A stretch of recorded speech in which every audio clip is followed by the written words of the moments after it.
converted when I was 16 years in the Church of God and lived in Enterprise Road. So Silver Sands is nearest to me, although I could visit St. Michael when I could. But that's the church where my family grew up in. And there were 11 of us in family. And when we got in church, we took up 2 seats.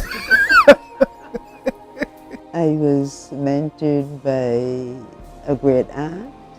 She was superintendent of the Sunday school, and she was an ardent worker in the church, so she kind of pillared me or mentored me in attending the church. My parents were Anglicans, but then they came over to Church of God. My parents were Belgian, but we were born in the States. And from 1928 to 1934, we lived here as children with my grandmother. There was morning worship, Sunday school, and then youth fellowship. And when I would ask my dad if he would allow me to go back up, he would feel, well, he went to church so many hours in the day, you don't have to.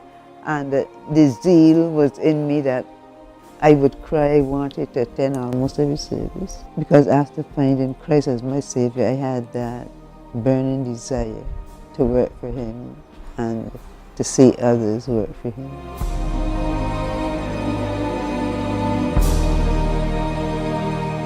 As it happened, my husband was building our home here. He was a contractor, right next door to the Silver Sand Church of God.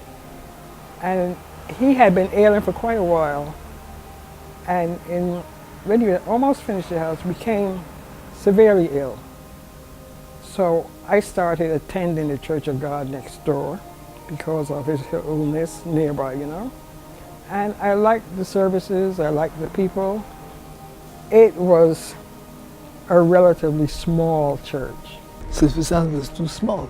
I think we had only 2 men baptized. Other men came, but they were not baptized. We had 2 men. Brother Pilgrim was one, and there was an old gentleman, I can't recall his name now. But those were the 2, and the rest were mainly women. It needed something for the young people to feel proud about.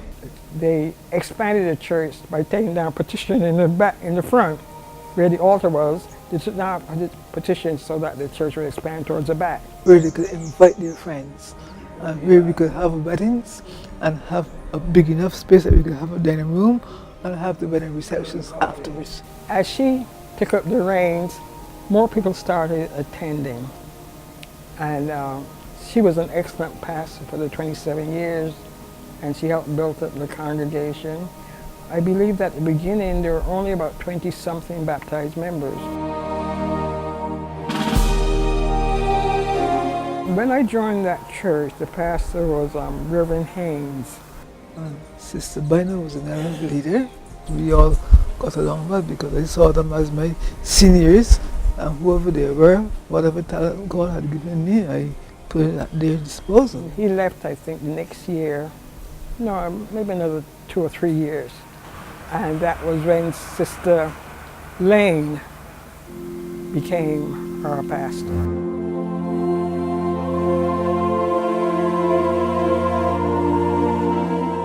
Try to get the people to understand that we were all part of each other and we had to live together. Because in every church group you will find there are people that are trying to break up the fellowship. Like any family, we may have our, tiffs and disagreements from time to time. But beneath it all, there are people who hang together. I think at that time there were 18 churches, so I ministered in most of the churches with children's service and so children's meeting and working with the youth.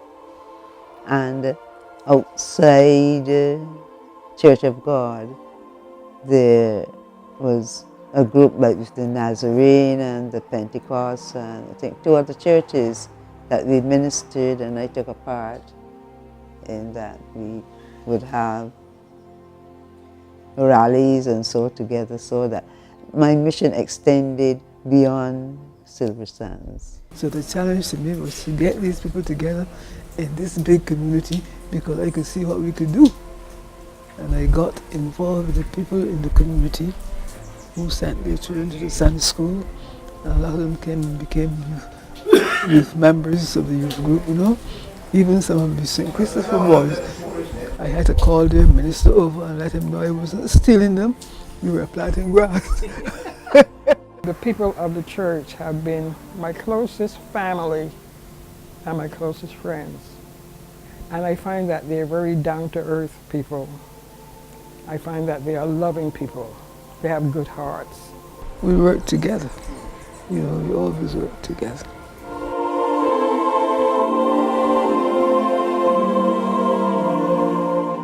I had a nursery school. Yes, I think Malcolm came to that. He was part of that. I remember they did so well and they got such good training there that the principal at the St. Christopher Children's School, primary school, used to ask her, do you have any more to send? Because they did very well. They were well socialized before they started school. Yes, and well, just had to rehearse the children for different programs and so on. You know, I got involved in everything that I could be involved in. From very early, they need the right fostering. Some would probably not get it from their parents, and I had that desire, you know, to cradle them. And probably one reason is because I love children, but I never gave birth, but I still love children. I want to see the church involved in every aspect of the people's community. And she was a tremendous pastor, not only in our church. She began to kind of organize the community churches together. She started an organization with other pastors in the community to cooperate with each other. So that at times we had like the Sunday school parade in which the different churches all participated and went through the community. At Christmas, you might join with one or two other churches and go and do Christmas caroling. And she did a lot of that type of work, and she got the young people in the church interested in going to, for instance, the prison ministry.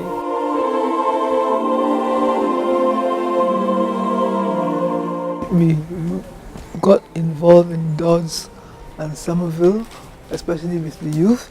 We visited them on different Saturdays of the month and had programs with the boys and girls there. And then we visited some of the children's homes as far as Bars and Farrows. And we would go and have fellowship with them and encourage the boys at Dodds and things to be good. We never preached to them, I never preached to them. We sat down and we talked. You know, I found that was most important. They wanted someone to relate to. So we sat and we talked. Helping them to find their place, the community to find their place in society, and administer what is being taught, you know, to others, reaching out to others.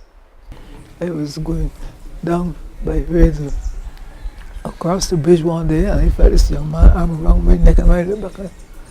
He said, "Miss Layne, don't worry. I was one of the boys up there. I don't do anything now. I only go to look for the rest." She revved up the church, you know. Instead of staying within the four walls, she wanted us to go out more, do more community work.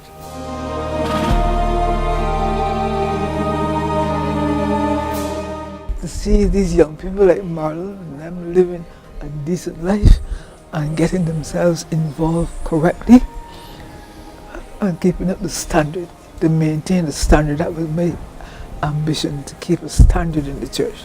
Let the young people know that they have to live clean, helping them to get involved with the people who were more mature, because some of them couldn't understand the youth and the youth couldn't understand them. You know, so it was hard to get the two, but I just let them see we all were involved in the same cause and working for the same goals. So that helped to bring them closer together.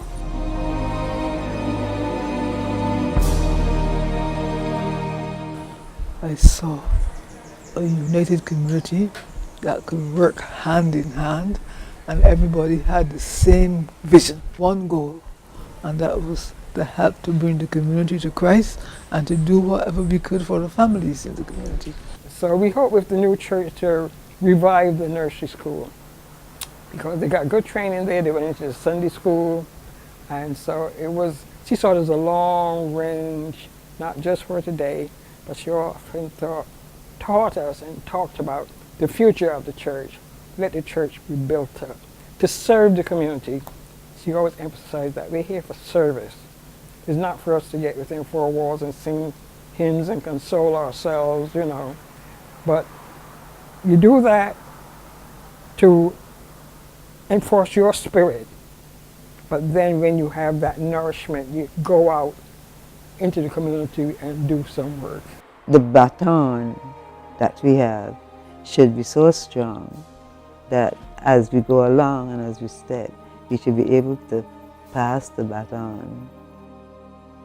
Never getting weary in well doing. And if I could see that happening, I shall die happy.